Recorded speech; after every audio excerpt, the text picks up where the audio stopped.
बिस्मिल्लाहिर्रहमानिर्रहीम। नाज़रीन अस्सलाम वालेकुम। मैं हूं आपका मेज़बान साबिर शाकिर वफाकी दारुल हुकूमत इस्लामाबाद से कुछ ताज़ा तरीन इत्तलात और हम खबरें आपसे शेयर करते हैं। शाहराह दस्तूर में बहुत बड़ी बड़ी खबरें इस वक्त जन्म ले रही हैं और 2 मई एक ही दिन में गवर्नमेंट की हुकूमत सरकार की 14 जमाती हुक्मरान इत्तेहाद की चूलें तक हिल गई हैं।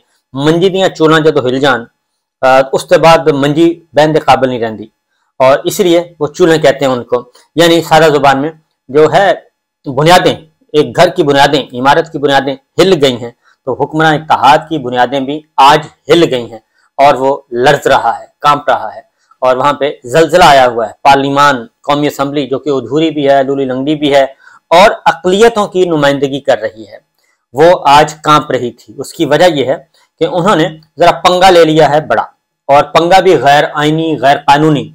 और उनको पता है कि वो अकलियत में हैं, उनको पता है कि वो इंतहाई बिसाखियों के सहारे खड़े हैं।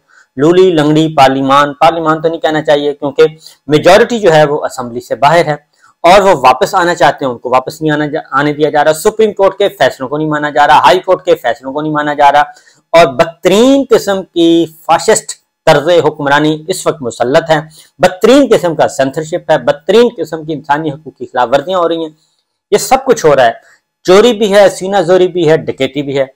और फिर ये भी कहते हैं कि जनाब हमने इसी तरीके से बरकरार रहना है और हमने ना अदालतों के फैसले मानने, हमारा इख्तदार भी जारी सारी रखा जाए और इख्तदार भी बगैर इलेक्शन के, बगैर जमहूरियत के, बगैर वोट के हमने ये काम जारी रखना है। और हमें कोई उफ तक ना कहे और मैली आंख से तो क्या, एक हल्की सी जुम्बश भी हमारी तरफ मैली आंख वाली नहीं होनी चाहिए। वो ये समझते हैं कि पूरा सिस्टम उनका गुलाम है, अदालतें उनकी गुलाम हैं, आला अदालतों से लेकर डिस्ट्रिक्ट कोर्ट्स तक वो कहते हैं ये सारा के सारा सिस्टम हमारा गुलाम है और इसको हम बादशाह के तरीके से चलाएंगे, शहनशाहियत के अंदाज में हम इसको चलाएंगे।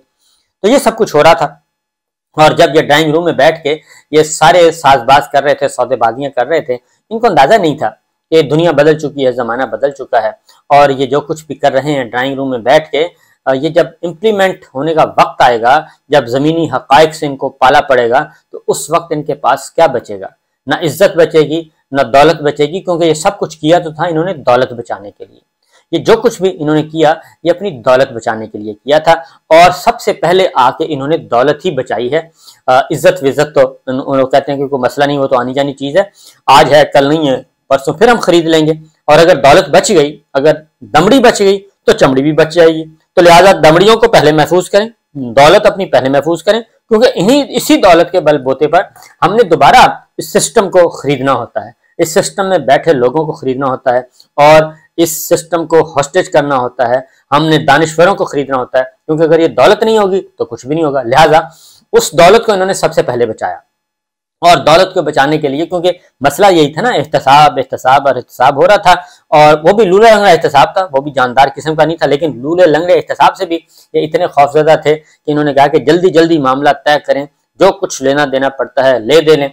और फिर एक डाइनिंग रूम में बैठ के एक एग्रीमेंट हुआ। वो एग्रीमेंट का तो ना इन्होंने पासदारी की, ना जाने वालों ने पासदारी की, वो तो मिलिया मेट कर दिया। पाकिस्तान के 22-24 करोड़ अवाम ने सत्यानाश कर दिया उस सारे मुआहिदे का जो कि ड्राइंग रूम में बैठ के रात की तारीकी में किया गया था। लिहाजा उससे तो हो गया। उसके बाद अब मामला आ गया है, क्योंकि मैं आज का दिन काफी भारी दिन है, इसलिए मैं आपको डिटेल्स बता रहा हूँ। बैकग्राउंड बताना बहुत जरूरी है, क्योंकि बैकग्राउंड नहीं होगा तो आपको पता नहीं चलेगा कि आज का दिन जो है वो इतना भारी क्यों है और क्यों इतनी चीखों पुकार हो रही है। उसी पार्लिमान में से चीखों पुकार की आवाजें आई जिस पार्लिमान में बैठ के, जिस असेंबली हाल में बैठ के चीफ जस्टिस साहब को और ऑनरेबल जजेस को इतना बेतौकीर किया गया कि खुदा की पनाह।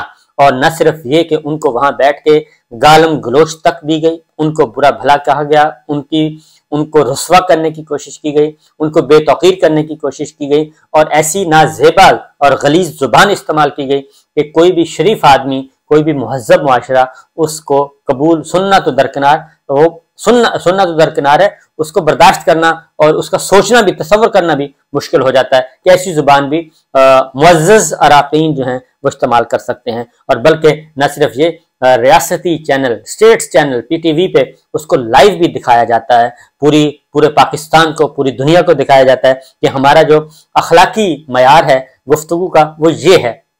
ہم اس حد تک اخلاقی طور پہ گر سکتے ہیں کہ اپنے سیاسی اور ذاتی مفاد کے لیے ہم کسی کو بھی معاف نہیں کرتے، نہ ہم اپنی جوڈیشری کو معاف کرتے ہیں، نہ ہم اپنی آنریبل ججز کو معاف کرتے ہیں، نہ ہم اپنے شہداء کو معاف کرتے ہیں، نہ ہم شہداء کے خاندان کو معاف کرتے ہیں، بلکہ یہ سب کچھ ہم کرتے ہیں۔ اور جب ہماری طرف، ہمارے گربان کی طرف ہم سے کوئی حساب مانگے گا تو ہم اسی طریقے سے ریئیکٹ کریں گے۔ یہ سب کچھ کیا جا رہا تھا اور اسی پارلیمان میں گالیاں دی گئیں۔ ہوا کیا ہے؟ وہ یہ ہے کہ یہ سمجھتے ہیں کہ شاید آئین جو ہے وہ، کیونکہ پارلیمان وہ کہتے ہیں بالادست ہے، پارلیمان بالکل بالادست ہے، لیکن سب سے بالادست ہے آئین۔ آئین سے آپ باہر نہیں جا سکتے۔ آئین پاکستان ایک مقدس کتاب ہے، جیسے پوری کائنات کے لیے قرآن مجید جو ہے وہ ایک مقدس الہامی خطاب ہے اور اس کا احترام کتنا لازم ہے، اللہ تعالیٰ کی کتاب ہے۔ تو اسی طریقے سے قرآن مجید کی حرمت اپنی جگہ، اس سے تو کوئی کمپیریزن کیا ہی نہیں جا سکتا۔ تو ایک ملک چلانے کے لیے جو دستور بنایا جاتا ہے وہ ایک معاہدہ ہے، وہ ایک سوشل کانٹریکٹ ہے۔ اس کی 50 سالہ تقریبات تو یہ لوگ منا رہے ہیں، لیکن اس پہ عمل نہیں کر رہے، اس کو پامال کر رہے ہیں، اپنی ذاتی خواہشات کی بھینٹ چڑھا رہے ہیں اس دستور کو۔ اور تقریبات تو مناتے ہیں، 50 سالہ تقریبات مناتے ہیں، لیکن اس پہ عمل نہیں کرتے۔ تو اس لیے اس پہ عمل کرنا ضروری ہے، اس کو صرف بنانا اور لکھنا ضروری نہیں ہے، اس پہ عمل کرنا ضروری ہے۔ اور اسی آئین نے سپریم کورٹ عدلیہ کا ایک کردار متعین کیا ہے، مقننہ کا الگ کردار متعین کیا ہے، حکومت ایگزیکٹو کا اپنا کردار ہے، ہماری سیکورٹی فورسز کا اپنا کردار ہے۔ یہ سب کردار متعین کیے ہوئے ہیں اور ان کا کردار کو، اس اختیار کو اسی انداز میں چلا کے استعمال کرنا ہوتا ہے۔ لیکن یہ کہتے ہیں بالکل جو منارٹی حکومت ہے، اور منارٹی حکومت اکثریت باہر ہے، یہ چہکاتے ہیں کہ ہم طاقت کے زور پہ مقدمات کی بھرمار کر کے، سینکڑوں ہزاروں مقدمات درج کر کے، بلیک میل کر کے، آنکھیں دکھا کے ہم سب کو اپنا غلام بنائیں گے۔ تو یہ سب کچھ ہوا۔ آرٹیکل 68 ہے، وہ تحفظ فراہم کرتا ہے عدلیہ کو، اعلیٰ عدلیہ کو تحفظ فراہم کرتا ہے کہ اس میں آپ آنریبل ججز کو ڈسکس نہیں کریں گے۔ ان کے فیصلے تو ڈسکس ہو سکتے ہیں، لیکن ان پہ کیچڑ نہیں اچھال سکتے آپ، ان کی ذات، ان کے کردار، ان کے کنڈکٹ پہ کیچڑ نہیں اچھال سکتے۔ اس کا ایک طریقہ کار ہے۔ اگر آپ کسی جج پہ اعتراض ہے تو آپ جائیں سپریم جوڈیشل کونسل، گورنمنٹ کی طرف سے ریفرنس فائل کریں، وہ ریفرنس جائے گا، اس کا فیصلہ ہو جائے گا، دیٹس آل۔ یہ نہیں ہے کہ آپ اس کا میڈیا ٹرائل شروع کر دیں، کیونکہ اس وقت سپریم کورٹ بڑے بڑے مقدمات سن رہی ہے، اور پہلے اسی سپریم کورٹ کو آپ نے رام کرنے کی کوشش کی، انہی ججز کو، انہی بینچ کو، انہی چیف جسٹس صاحبان کو، انہی آنریبل ججز کو اپروچ کیا گیا۔ جب انہوں نے آپ کی بات نہیں مانی تو آپ نے گالم گلوچ کا سلسلہ شروع کر دیا گیا۔ نہ صرف سلسلہ شروع کیا بلکہ باقاعدہ طور پہ ایک گالم گلوچ بریگیڈ چودھری اعزاز حسین صاحب کے بقول وہ اتاری گئی میدان میں۔ تو بہرحال آرٹیکل 68 ہے، وہ تحفظ فراہم کرتا ہے۔ تو انہوں نے بہت کچھ کیا۔ پھر اسپیکر صاحب پاکستان پیپلز پارٹی سے توقع نہیں تھی کہ وہ بھی اپنے پولیٹیکل گولز اچیو کرنے کے لیے، ایک بالکل ٹیمپریریلی عارضی گولز اچیو کرنے کے لیے، عارضی کامیابیاں سمیٹنے کے لیے وہ بھی اس حد تک آگے جائے گی۔ اسپیکر صاحب نے بھی خط لکھ دیا۔ اسپیکر صاحب نے نہ صرف خط لکھا بلکہ تمام آنریبل ججز کو لکھ دیا، یعنی میڈیا ٹرائل شروع کر دیا، اور سپریم کورٹ کے اندر بغاوت کی کوشش کی گئی، اور بغاوت ایک باقاعدہ طور پر منظم کوشش کی گئی، اور اس میں کوئی کوئٹہ سازش جو ہے بڑی مشہور و معروف، اس میں کوئی شک نہیں ہے۔ تو اس کا نتیجہ یہ نکلا، تو سپریم کورٹ بڑے ہمبل وے میں، وہ تو بالکل ٹو دا پوائنٹ ایک کام کر رہی تھی۔ وہ تو صرف یہ کہہ رہی ہے نا کہ 90 دن کے اندر الیکشن کروانے ہیں، آئین کہتا ہے کہ آپ الیکشن کروائیں، آئین پہ عمل درآمد ہم نے کرنا ہے، اتنا ہی کہہ رہی تھی۔ لیکن اس اتنا کہنے پہ بھی یہ وہی سپریم کورٹ جس کی وجہ سے یہ اقتدار میں بیٹھے ہیں، انہی کو انہوں نے شروع کر دیا برا بھلا کہنا، گالیاں دینا شروع کر دی۔ نہ صرف ان کو بلکہ اب یہ موجودہ جو ملٹری لیڈرشپ ہے، ملٹری اسٹیبلشمنٹ ہے، ان کو بھی معاف نہیں کر رہے۔ آج بھی جو سپریم کورٹ، آج بھی ابھی تو صرف ایک چیف جسٹس صاحب نے کیا مانگا ہے، سپریم کورٹ نے کیا مانگا ہے؟ سپریم کورٹ نے یہ مانگا ہے نمبر 1 کہ آپ جو اجلاس ہوئے ہیں قومی اسمبلی کے 5 اجلاسوں کی کاروائی ہمیں بھیج دیں، اور تو کچھ نہیں کہا، وہ طلب کر سکتی ہے 5 اجلاسوں کی کاروائی بھیج دیں، ایک قائمہ کمیٹی خزانہ کی رپورٹ بھیج دیں اور اس کے منٹس بھیج دیں جس میں یہ پروسیجر بل آیا، اور 5 اجلاسوں کی کاروائی بھیج دیں۔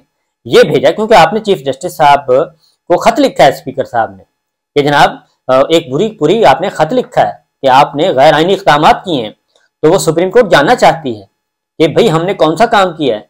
तो वो उसी वक्त जानेंगे ना जब आपकी सारी असेंबली की कार्रवाई आ जाएगी उनके पास। असेंबली की कार्रवाई आएगी, वो सुना जाएगा, वो पढ़ा जाएगा, उसको सुनने और पढ़ने के बाद जो है उसका सुप्रीम कोर्ट जवाब देगी, और ये मामला यहाँ रुकेगा नहीं, ये मामला आगे जाएगा, क्योंकि अभी टाइम है। टाइमिंग से आपकी टाइमिंग जो है वो गलत हो गई है, इसमें कोई शक नहीं है।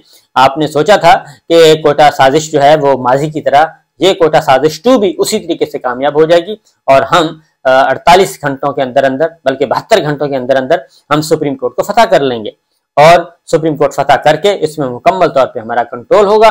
और जब हम सुप्रीम कोर्ट फतह कर लेंगे तो उसके बाद फिर GHQ को तो काबू करना को मुश्किल काम ही नहीं है, फिर तो हम होंगे और सुप्रीम कोर्ट होगी और फिर GHQ होगा, और फिर ये सारी की सारी फौज जो है वो पंजाब पुलिस और रेंजर्स, और शायद इससे भी कम, रेंजर्स तो थोड़ी सी बेहतर होती है, पंजाब पुलिस और वो क्या कहते हैं रंगरूट बना देंगे इनको।